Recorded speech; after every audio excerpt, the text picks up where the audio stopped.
श्री सद्गुरु महाराज की जय। संत सेवी प्रबंध जी महाराज का प्रवचन संत और भगवंत।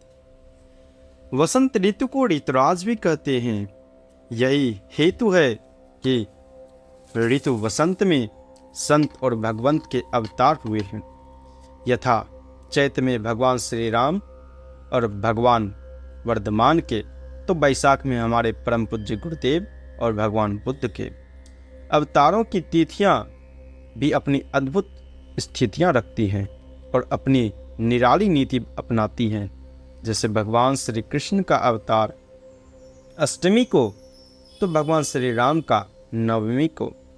आगे की 3 तिथियों के बाद यानी दशमी, एकादशी और द्वादशी के पश्चात त्रयोदशी को भगवान महावीर, चतुर्दशी को हमारे परम पूज्य गुरुदेव और पूर्णिमा को भगवान बुद्ध। मध्य की ये 3 तिथियां बड़ी विलक्षण और रहस्यमयी जान पड़ती हैं। ऐसा लगता है जैसे ये संयुक्त त्रय तिथियां अपने अव्यक्त भाव की कुछ अभिव्यक्ति करना चाहती हो, अर्थात 3 तिथियों के बाद यानी 3 गुणों की बात। एक बंगाली महात्मा के अनुसार 3 दिन पड़े त्रगुणे पड़े, अर्थात यह कि वर्णित त्रय तिथियों के पूर्व वाले अवतार त्रिगुण की ओर आते हैं और पश्चात वाले निर्गुण की ओर जाते हैं। स्पष्ट शब्दों में हम ऐसा कह सकते हैं, भगवंत निर्गुण से सगुण की ओर और संत सगुण से निर्गुण की ओर जाते हैं। यथा अगुण अखंड अलख अज जोई, भगत प्रेम व सगुण सो होई। रामचरितमानस से। नाम से उत्पत्ति राम संत अनाम समाने, बड़े बड़ा सबसे बड़ा अनाम नाम की महिमा जाने। संत पलटू साहब की वाणी। इस दृष्टि से ऐसा कहने में हमें संकोच नहीं होना चाहिए कि एक का अवतरण होता है और दूसरे का ऊर्ध्वगमन।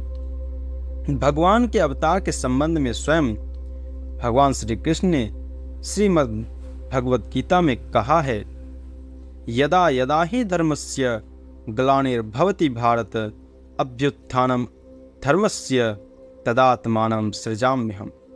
परित्राण साधूनां विनाशाय च दुष्कृतां धर्म संस्थापनार्थाय संभवामि युगे युगे। अर्थात भगवान श्री कृष्ण कहते हैं, हे अर्जुन, जब जब धर्म का अपकर्ष और अधर्म का उत्कर्ष होता है, तब तब मैं जन्म धारण करता हूँ। सुष्टों की रक्षा, दुष्टों का विनाश तथा धर्म के पुनरुद्धार के लिए युग युग में मैं जन्म लेता हूँ। भगवंत जब अवतार लेते हैं तब दुष्टों का संहार करते हैं, लेकिन संत दुष्ट का संहार नहीं करते, बल्कि दुष्ट को सुष्ट बनाकर दुखों का संहार करते हैं। भगवंत पापियों का नाश करते हैं, संत पापों का विनाश करते हैं।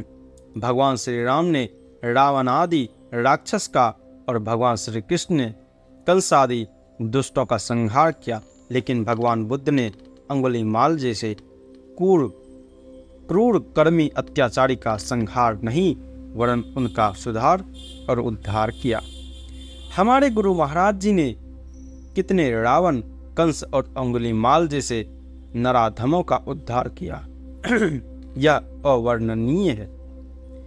विवेकी जन सरलता पूर्वक समझ सकते हैं कि भगवान हमें धनवान बना सकते हैं, किंतु निर्माण और निर्वाण तो संतों के हाथ में ही है। इसलिए स्पष्टवादी संत कबीर साहब ने किसी समय कहा था, हरि से जनिल तू हेत कर, कर हरिजन से हेत, माल मुलुक हरि देत हैं, हरिजन हरि ही देत। इतना ही नहीं, परम भक्तिन सहजोपाय के विचारानुसार संत सदगुरु उस वस्तु को देने में भी सक्षम होते हैं जिसे देने में भगवंत सदा अक्षम होते।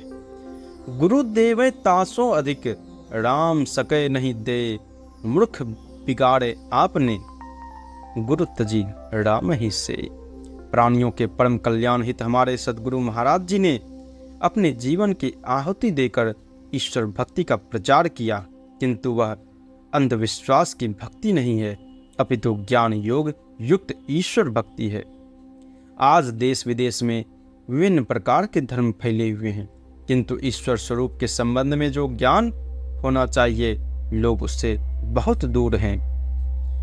बहुत कम लोग हैं जो जानते हैं कितने लोग ईश्वर को सगुण और कितने लोग निर्गुण बताते हैं। लेकिन निर्गुण और सगुण के परे भी कुछ है, उसके संबंध में कौन कहते हैं? उसके संबंध में हमारे गुरु महाराज कहते हैं, जिसका नित्य पाठ हम लोग करते हैं। सब क्षेत्र क्षण अपरा परा पर और अक्षर पार में, निर्गुण सगुण के पार में, सत असत हो के पार में, तथा है निर्गुण सगुण ब्रह्म दो अंश जाको, समता न पाता कोई भी है जाको।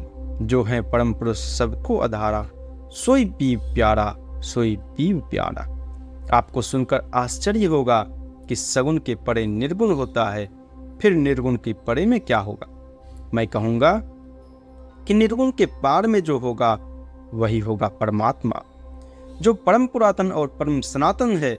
किंतु इसके लिए आवश्यकता है संतों के ग्रंथों का अनुशीलन करने की। बिना संतों की संगति और धर्म ग्रंथों को देखे उसका मर्म नहीं जाना जा सकता। हमारे गुरुदेव ने जिस ईश्वर स्वरूप का प्रतिपादन किया है, वह कुछ नई और निराली वस्तु नहीं, अपितु प्राचीन से प्राचीन पर्यंत संतों की वाणियों में पर्याप्त प्राप्त है और वेदानुमोदित भी है। हाँ, ऐसा कहा जा सकता है कि जो अमर ज्ञान अज्ञान के गर्भ में अव्यक्तता, आपने उसका उद्घाटन किया। संत कबीर साहब की वाणी सुनिए।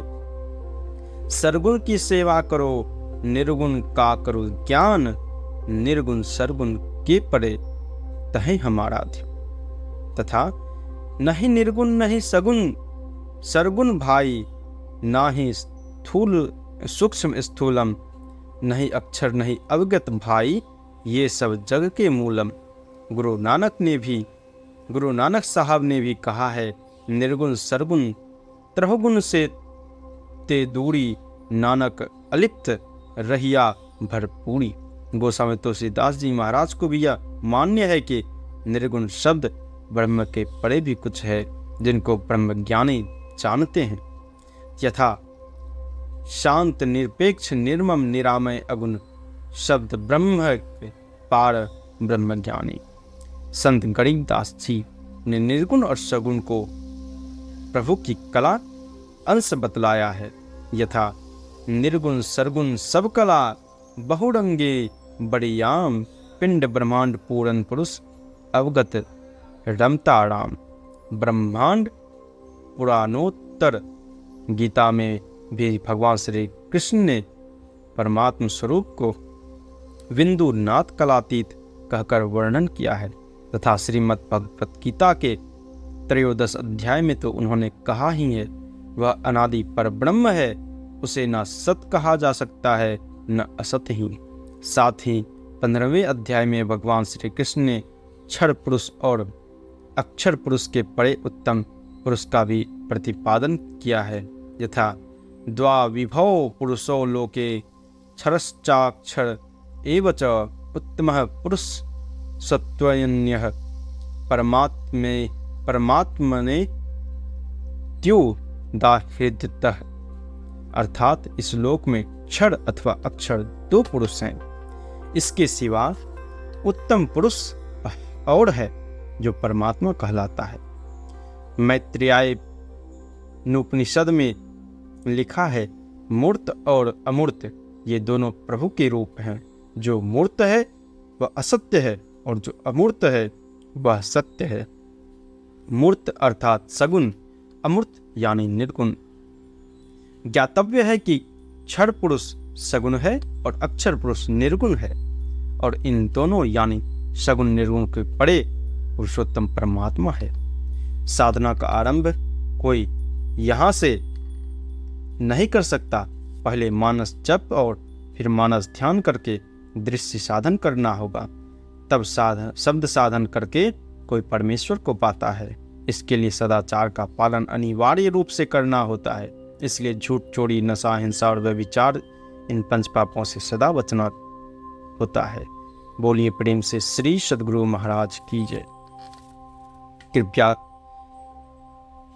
अगर कोई त्रुटि हो गई हो तो क्षमा करें और हमारे वीडियो को लाइक करें, चैनल को सब्सक्राइब करें।